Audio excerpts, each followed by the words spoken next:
Hello everyone, कैसे हैं आप लोग। तो अभी हम उत्तराखंड सामान्य अध्ययन की एक लेक्चर सीरीज कर रहे हैं और उसमें हम उसको सामान्य अध्ययन पढ़ रहे हैं और उसमें भी हम उत्तराखंड का प्राचीन इतिहास देख रहे हैं।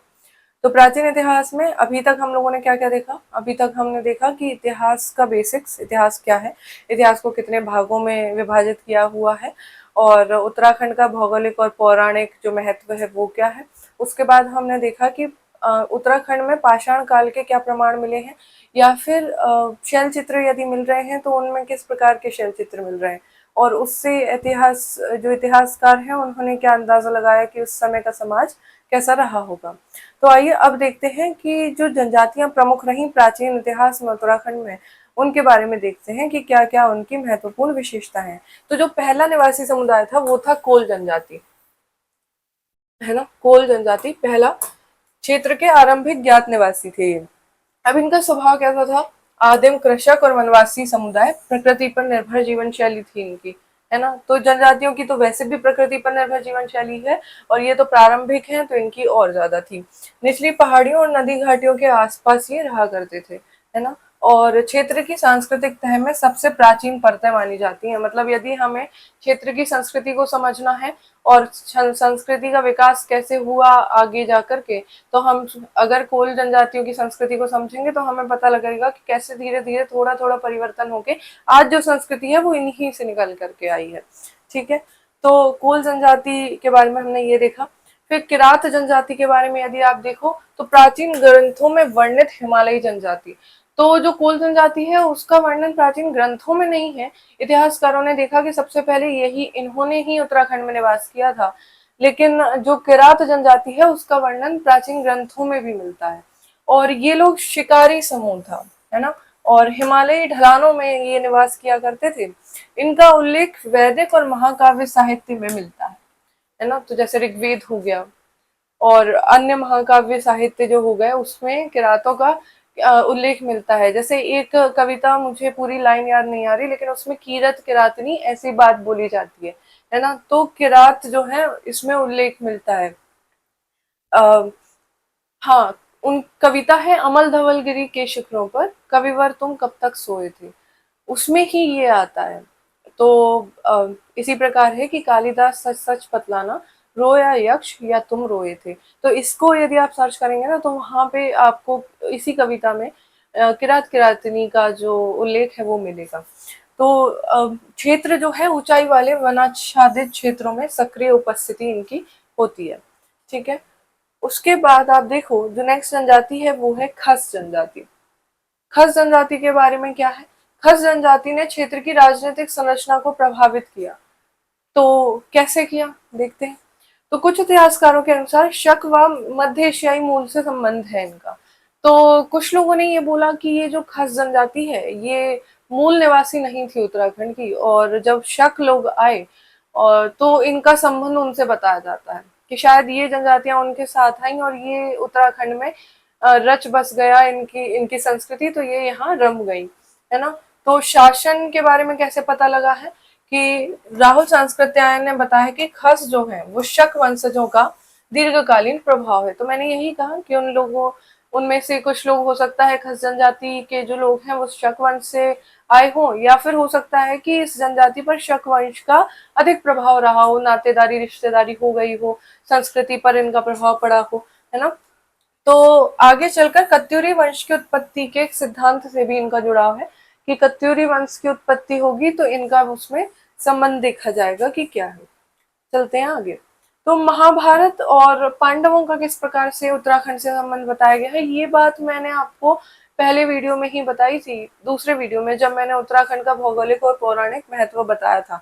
तो उसमें क्या बताया था कि कुरुक्षेत्र युद्ध के पश्चात पांडवों ने प्रायश्चित हेतु हिमालय की ओर स्वर्गारोहण यात्रा प्रारंभ की थी, है ना। तो यह मार्ग आज के उत्तराखंड से होकर ही गुजरता है। तो ये पांडवों का और महाभारत से इसका संबंध बताया गया। तो जन श्रुतियों के अनुसार पांडवों ने ही भगवान विष्णु की आराधना हेतु पंच बद्री तीर्थों की स्थापना की। तो किसने स्थापना की, पांडवों ने भगवान विष्णु की आराधना हेतु पंचबद्री तीर्थों की स्थापना की, और यह क्षेत्र को महाभारत काल से जोड़ने वाला सबसे प्रबल पौराणिक सूत्र माना जाता है। ठीक है। तो ये हुआ इसके बारे में। फिर अब हम देखते हैं कुनिंद वंश, जो पहला वंश था और जिसका मैंने आपको दूसरे लेक्चर में स्लाइड में इंडेक्स भी दिखाया था कि हम लोग उत्तराखंड के प्राचीन इतिहास में मेनली किन किन चीजों की बात करने वाले हैं। तो अब जो हमें देखना है वो देखना है कुनिंद वंश के बारे में। तो उत्तराखंड के प्रथम ऐतिहासिक और राजनीतिक शासक कुनिंद थे, है ना। तो प्रथम ऐतिहासिक और राजनीतिक शासक कौन थे? कुनिंद थे। अब कुनिंद के बारे में जानते हैं क्या है। इन्होंने कब से कब तक शासन किया? 200 ईसा पूर्व से 200 ईस्वी तक, लगभग 400 साल इन्होंने शासन किया उत्तराखंड में। 200 ईसा पूर्व से 200 ईस्वी तक कुनिंद वंश का शासन रहा उत्तराखंड पर। प्राचीन ग्रंथों में इस योद्धा जनजाति का उल्लेख, तो ये योद्धा जनजाति थी, तो इसका उल्लेख कौनिंद, कुलिंद और कुलिंद जैसे नामों से मिलता है। ठीक है, तो क्या नाम है? आपसे पूछा जा सकता है कि पहले क्या कुनिंद को कुलिंद भी बोला जाता था या कौनिंद भी बोला जाता था? तो आप कह सकते हैं कि हाँ, मतलब जब विकल्प में पूछा जाए तो आप इसको लगा सकते हैं। दूसरा, सतलुज और यमुना नदियों के मध्य हिमालयी तलहटी क्षेत्र में इनका प्रभाव फैला हुआ था। कुलुत और त्रिगर्त जैसे समकालीन पर्वतीय जनजातीय राज्यों के पड़ोसी माने जाते हैं। तो आपको ये चीज ध्यान रखनी है कि कुलुत और त्रिगर्त जैसे जो समकालीन पर्वतीय जनजाति हैं, इन राज्यों के ये पड़ोसी माने जाते हैं और उत्तराखंड के प्रथम राजनीतिक और ऐतिहासिक रूप से प्रमाणित शासक के रूप में ये मान्यता प्राप्त है। ठीक है, उसके बाद कुनिंदों की राजधानी और इनका विस्तार कहां तक था। देखो, कुनिंदों की जो प्रथम राजधानी है वो कालसी थी। अब कालसी से आपको एक चीज ये याद रखनी है, क्योंकि मौर्यों का वहां पर प्रसार था, विस्तार था मौर्य साम्राज्य का, तो कलसी में अशोक के अभिलेख या शिलालेख भी मिले हैं। तो कलसी में अशोक का अभिलेख मिला है और बहुत इंपॉर्टेंट है क्योंकि इसमें इस अशोक का नाम राणियों अशोक के नाम से मिला है। तो आपको याद रखना चाहिए कि कलसी जो है वो देहरादून में है और उत्तराखंड में पड़ता है ना। तो कलसी कहाँ पड़ता है ये पूछा जाता है, यूपीएससी में कई बार पूछा गया है, यूकेपीसीएस में भी कई बार पूछा गया है। तो आपको ध्यान रखना है, कलसी जो है, कालसी या कलसी कुछ भी कह लो, देहरादून, आज का जो देहरादून है वही कालसी था। और कालसी अगर राज्य पूछा जाता है तो आप क्या लगाएंगे? उत्तराखंड, है ना। तो द्वितीय राजधानी सहारनपुर की ओर विस्तार और स्थानांतरण। सहारनपुर जो आज का उत्तर प्रदेश में है। अवशेष स्थल वीरभद्र जो आज का ऋषिकेश है, ये नाम याद रखिएगा, बहुत इंपॉर्टेंट फैक्ट्स लेकर के आई हूं मैं आपके लिए। तो वीरभद्र ऋषिकेश में, मोरध्वज, कोटद्वार और गोविषण यानी कि जो आज का काशीपुर है, तो ये याद रखना, गोविषण। और ये कहाँ मिला है उल्लेख? ये ऋग्वेद में मिला है ना। और सिक्के के कौन कौन से साक्ष्य मिले हैं? अल्मोड़ा से प्राप्त सिक्कों से 4 कुनिंद शासकों की जानकारी मिलती है। तो अल्मोड़ा से पता लगता है कि कुनिंद शासक उस समय वहां पर थे। ठीक है, फिर उसके बाद जो सबसे महत्वपूर्ण कुनिंद शासक था वो था अमोघभूति। तो अमोघभूति जो है वो कुनिंद वंश के सर्वाधिक उल्लेखनीय व शक्तिशाली शासक माने जाते हैं, जिनके सिक्के क्षेत्र में बड़ी संख्या में प्राप्त हुए हैं, है ना। तो जो 4 शासकों की एक तो बात मिली है कि 4 शासकों के बारे में पता लगा है, इसके अलावा अमोघभूति के बहुत सारे सिक्के मिले हैं, है ना। तो अमोघभूति की मृत्यु के पश्चात कुनिंद राज्य कमजोर पड़ने लगा और शक शासकों ने मैदानी क्षेत्रों पर अधिकार करना आरंभ कर दिया। यह कुनिंद वंश के धीरे धीरे सिमटने की शुरुआत मानी जाती है। तो अगर किसी भी वंश में जो शक्तिशाली राजा हैं उनकी मृत्यु हो गई तो उसके बाद क्या होता है कि जो वंश है वो धीरे धीरे पतन की ओर जाने लगता है। और जब यदि कोई शक्तिशाली वंश पतन की ओर जाता है तो बहुत छोटे छोटे जो साम्राज्य हैं, बहुत छोटे छोटे राजा हैं, वो क्या करते हैं, वो अपना स्थापत्य लेना चाहते हैं उस क्षेत्र पर। तो अब क्योंकि एक शक्तिशाली वंश था, अब जो छोटे छोटे लोग हैं, छोटे छोटे राजा महाराजा हैं, वो तो इतने शक्तिशाली नहीं है कि उस क्षेत्र पर कब्जा कर सकें, लेकिन वो आपस में ही लड़ते रहते हैं और उसकी वजह से क्या होता है, वहां की जनता को जो है परेशानी होती है। और जब कोई केंद्रीकृत शक्ति नहीं होती तो बाहर के लोग भी हमला करने का सोचते हैं, है ना। तो यही चीज हमें हिस्ट्री से सीखनी चाहिए कि अगर हम खुद में ही यूनाइटेड नहीं रहेंगे, एकता के साथ नहीं रहेंगे, धर्म, जाति और भाषा, लिंग इत्यादि के आधार पर आपस में लड़ते रहेंगे, तो बाहर के लोगों के लिए बहुत आसान होगा हमें गुमराह करना और हमारे देश को कमजोर कर देना, है ना। तो इसलिए बहुत जरूरी है कि हम एकता के साथ रहें। उसके बाद आप देखो कुरिंद के सिक्के और मुद्रा शास्त्र में क्या मिला।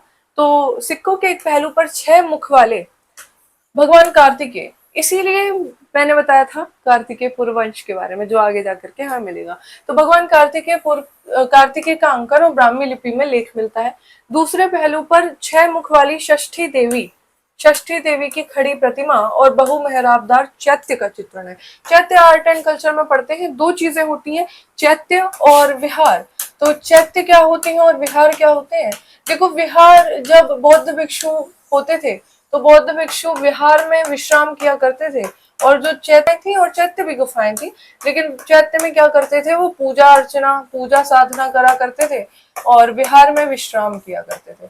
ठीक है, तो ये बात आपको ध्यान रखनी होगी। कुछ सिक्कों में कार्तिकेय के स्थान पर शिव व मृग का अंकन भी मिलता है, याद रखना। यह सिक्के क्षेत्र की प्राचीन धार्मिक परंपरा और कला श्रेणी शैली के महत्वपूर्ण प्रमाण माने जाते हैं। तो कुणिंद का पतन कैसे हुआ, ये चीज देखते हैं कि इनका धर्म क्या है और पतन कैसे हुआ।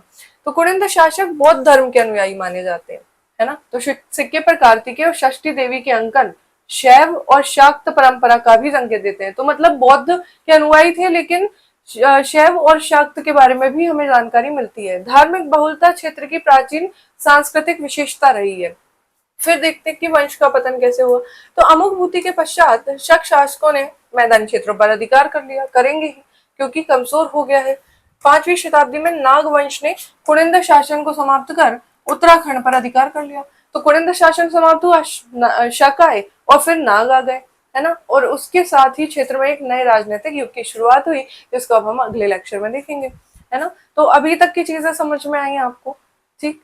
चलो, तो फिर अब नेक्स्ट लेक्चर में मिलते हैं। Thank you so much.